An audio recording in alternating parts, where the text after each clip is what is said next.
There are stories the world remembers loudly, and there are stories it whispers only in silence.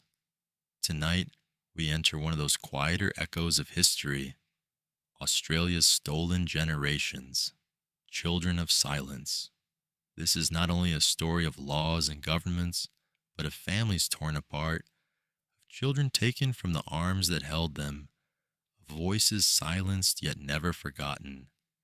It is a history that lingers not just in the past, but in the present, carried in memory, in grief, and in resilience. Here on Void Histories, we do not rush. We listen.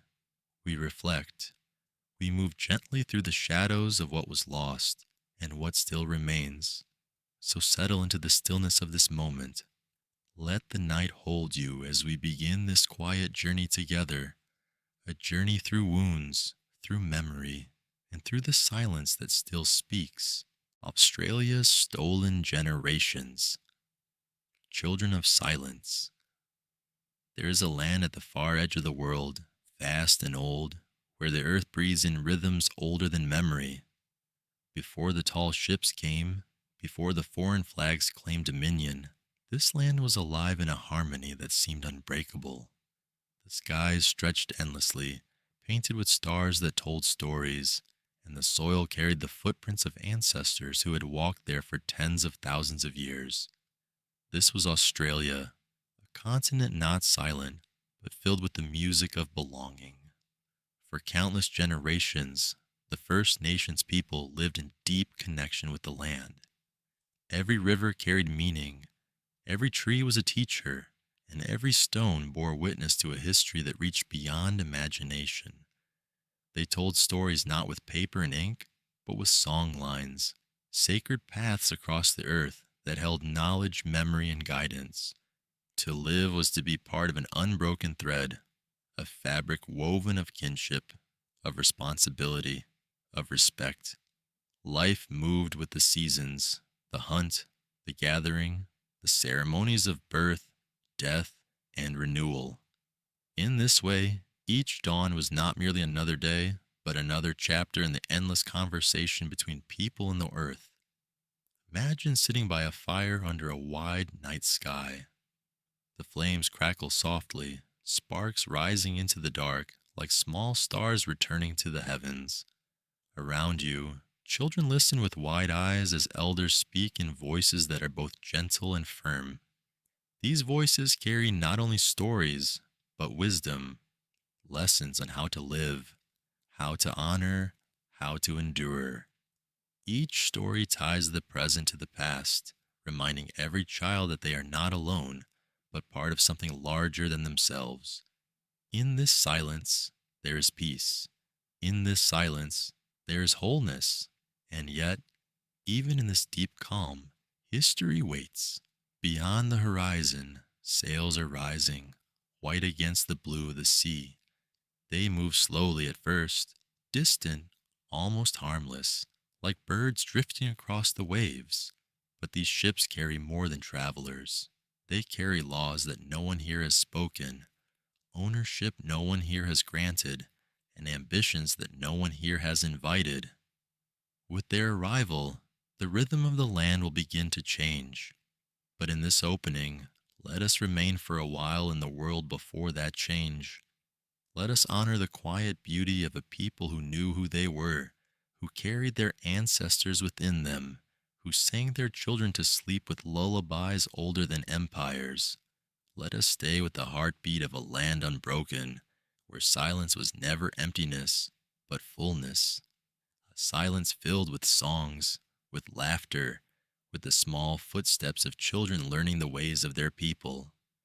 The air is cool, the fire warm, and the stars endless. For now, the world is whole. For now, the children are safe in the arms of their families. For now, the silence is one of belonging. But silence is fragile. It can be interrupted, disturbed, even broken. And across the sea, the silence is about to be disturbed. Ships draw closer, carrying men who believe they come with purpose. They do not yet see the lives they will unravel, the songs they will silence, the futures they will wound. The children, unaware, continue to sleep peacefully beneath the stars. This is where our story begins, in peace, in harmony, in wholeness. And soon we will follow the silence as it shifts, as it bends, as it begins to carry the weight of something darker. For history moves like the tide, and tides, once they turn, do not stop. The silence of the land began to change when sails appeared on the horizon. White, bright, and unfamiliar, they cut across the endless sea like wings of a giant bird. For those who had always watched the coast, the sight was strange, even unsettling. The visitors stepped ashore with the heavy boots, carrying tools, weapons, and languages no one here could understand. At first they seemed curious, exploring rivers, forests, and shores. They asked for food, for water, for space to rest. Some exchanges were cautious but kind, small acts of generosity offered in the hope of peace. But soon their presence grew heavier, like shadows lengthening across the ground. The newcomers did not come only to visit, they came to stay. And with their staying, they brought ideas that clashed with everything that had existed before. They carried with them a belief in ownership, fences, borders, titles, and laws. But for the First Nations, land could not be owned. It was not something to be divided, parceled, or sold. It was mother, father, ancestor, and child. To take it was to wound it, and to wound it was to wound the people themselves. This was the beginning of a fracture, a crack running silently beneath the surface, threatening to widen with each passing year. The settlers cut down trees to build homes, plowed the soil for crops, and hunted animals in ways that did not honor balance. Rivers that had always run freely were diverted, reshaped, or polluted. The natural rhythm, the one that had guided countless generations, began to falter.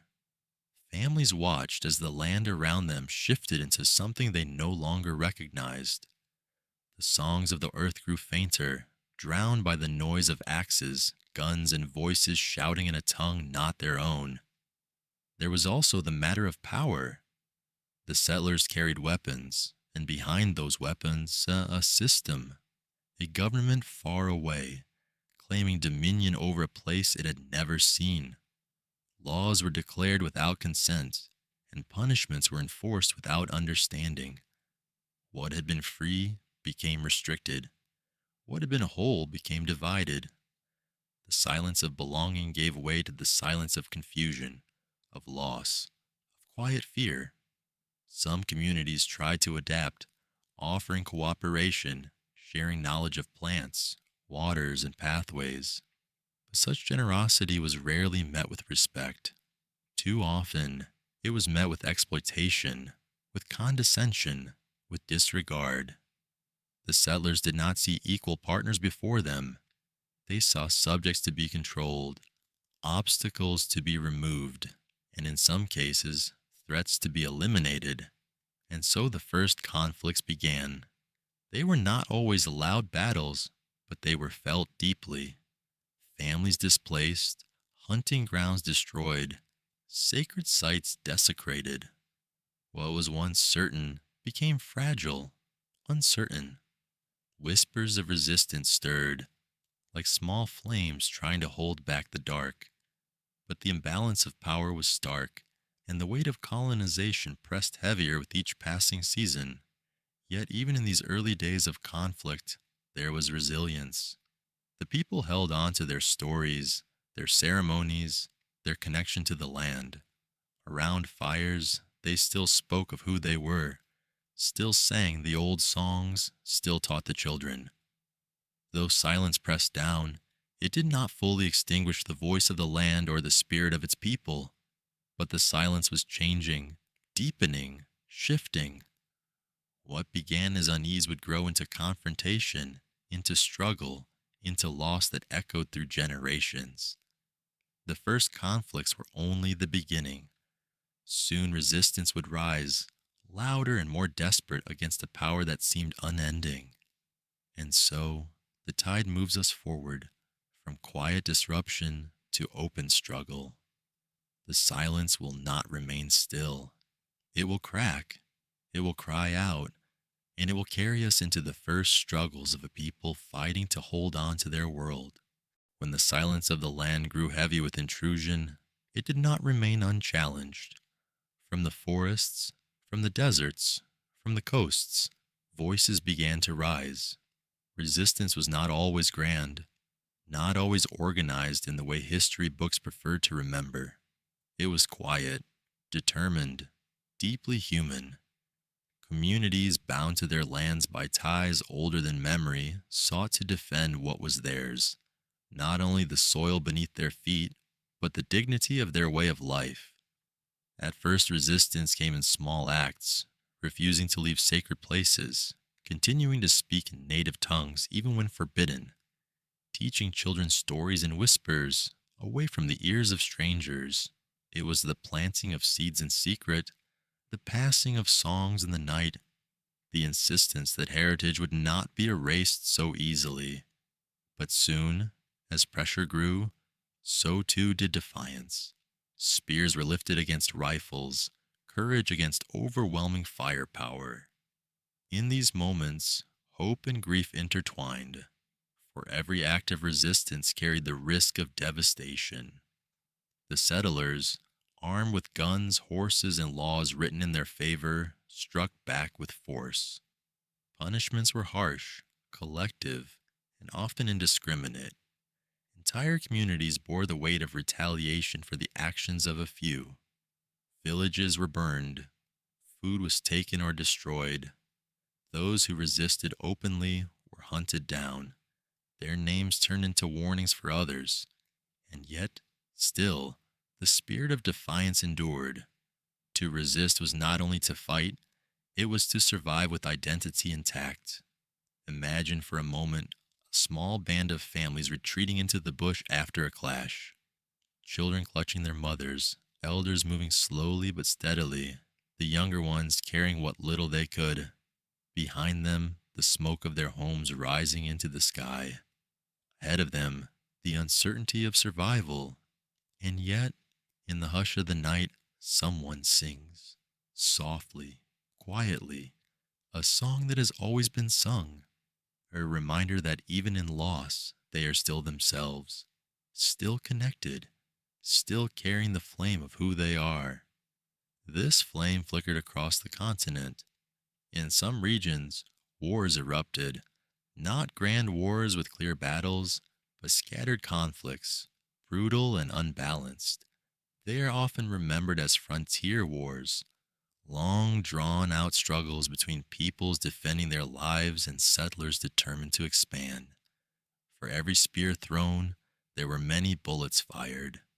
For every life defended, many were taken. The silence of the land became broken by violence, and yet beneath that violence, another silence grew. The silence of grief, of names lost, of futures erased. But resistance was never only about fighting. It was also about endurance. Women held stories within their voices, passing them down in quiet tones even when forbidden. Elders hid knowledge in ceremony, in song, in the rhythm of dance. Children, even when displaced, carried fragments of culture within them, fragments that would one day piece themselves back together. Resistance was not only the cry of battle, but the choice to remain, to remember, to continue. Still, the cost of this resistance was devastating. Communities were scattered, families torn apart, the population diminished by disease and violence. For many, survival meant adapting, bending without breaking, hiding strength beneath silence. The settlers believed this silence meant submission. They mistook it for defeat. But silence here was also strategy. It was the holding of breath before another attempt to endure. And so, as the years unfolded, resistance did not disappear. It shifted, reshaped, and carried itself quietly through the generations. The first struggles, though often crushed, planted seeds of memory that refused to die. The silence that followed was not empty, but filled with waiting, waiting that carried sorrow, but also resilience. Now, as we drift further into the story, we leave behind the first clashes and move into a new kind of struggle. Not only the struggles of open conflict, but of systems and laws that would tighten their grip. The silence would grow heavier, not with the sound of gunfire, but with the weight of agreements, decrees, and policies designed to bind a people without chains. And so we move forward into the wars not only of weapons, but of words, and the painful agreements that reshaped a nation's destiny. As the years passed, the nature of conflict began to change. What had once been open struggle, spears against rifles, cries against gunfire, slowly gave way to something quieter, though no less devastating. Wars were no longer only fought on fields or through ambushes in the bush.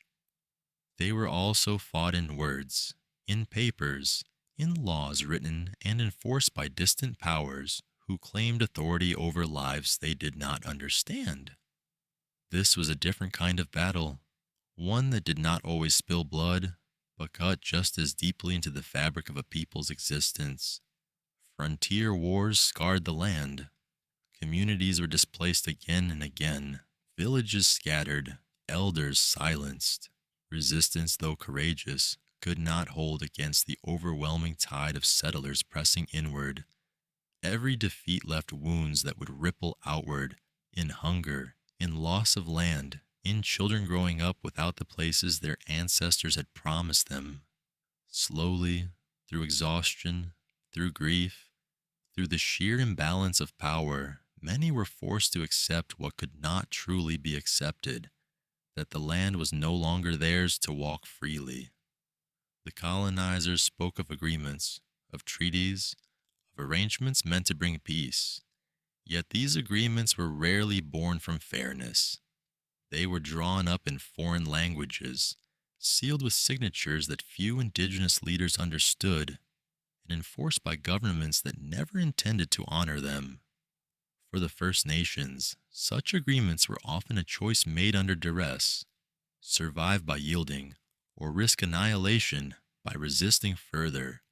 And so, silence deepened. Lands were taken through decrees rather than battles. Families were moved, pushed into reserves, cut off from the wide spaces that had sustained them for generations.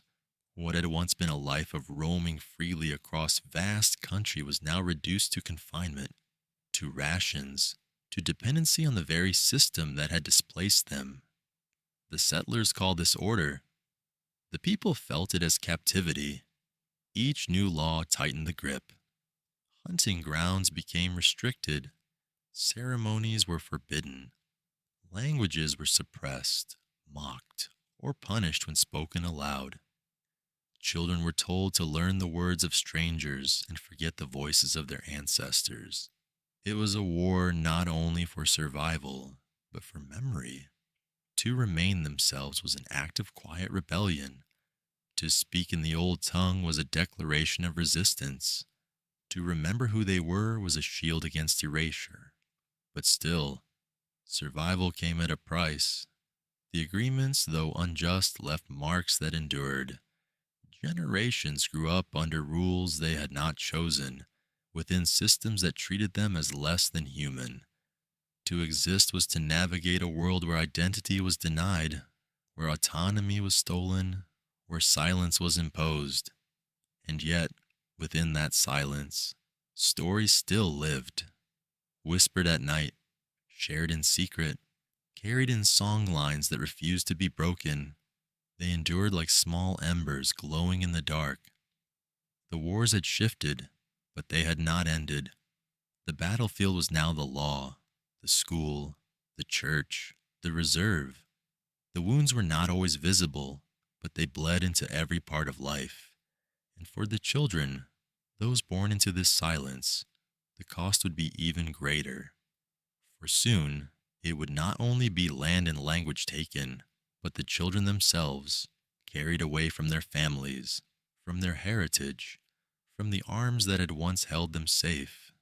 And so, as we drift further into the story, the silence changes once more.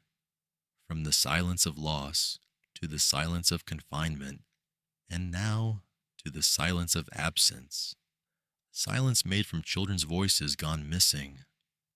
This is where we must go next.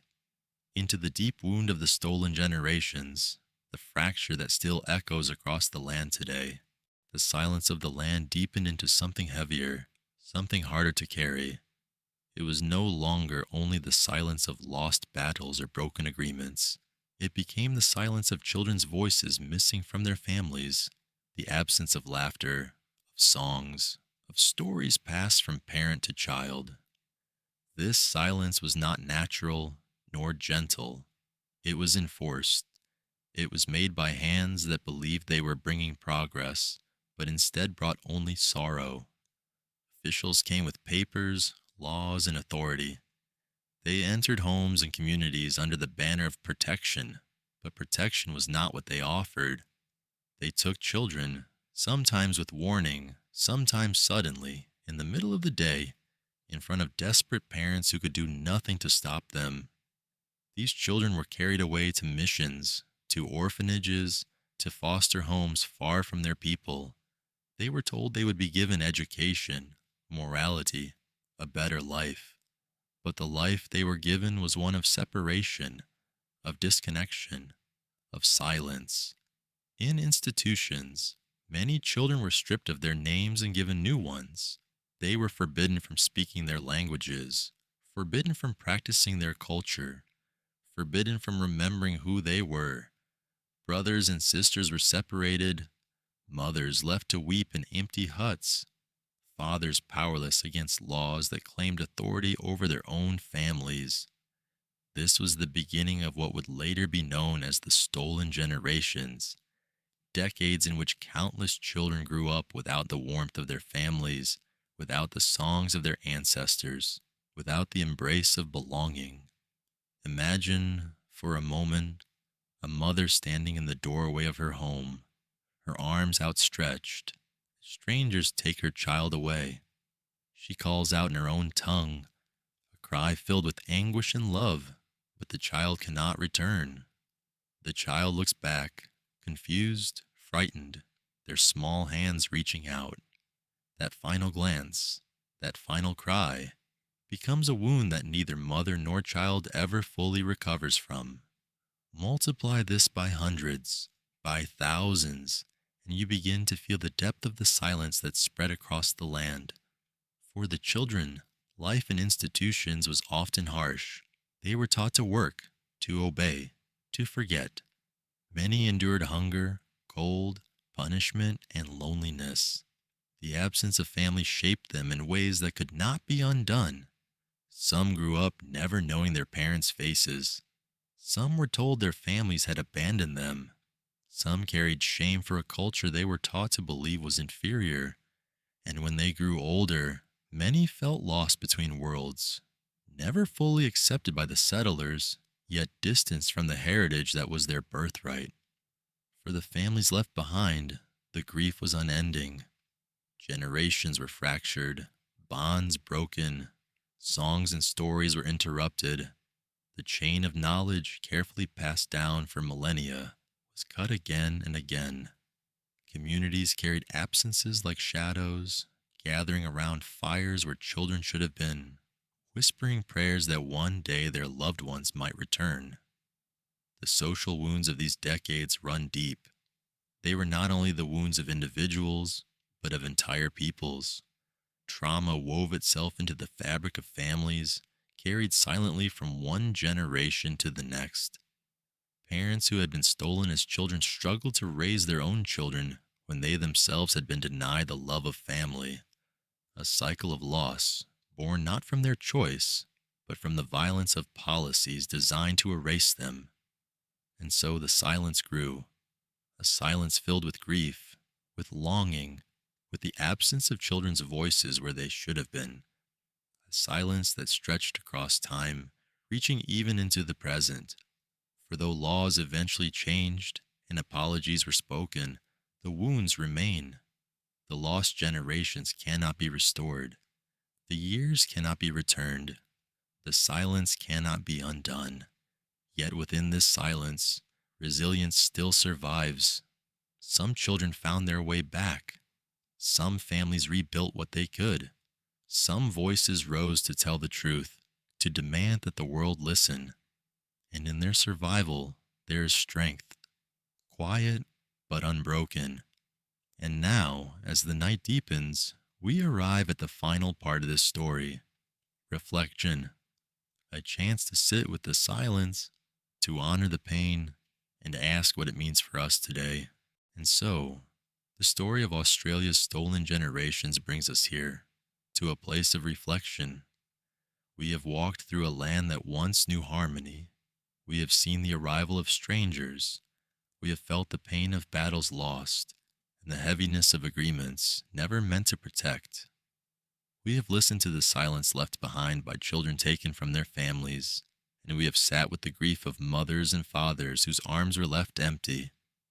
Now, as the story draws to a close, we do not leave it behind, for stories such as these are not truly finished. They live on in memory, in the present, and in the quiet call for justice that continues today.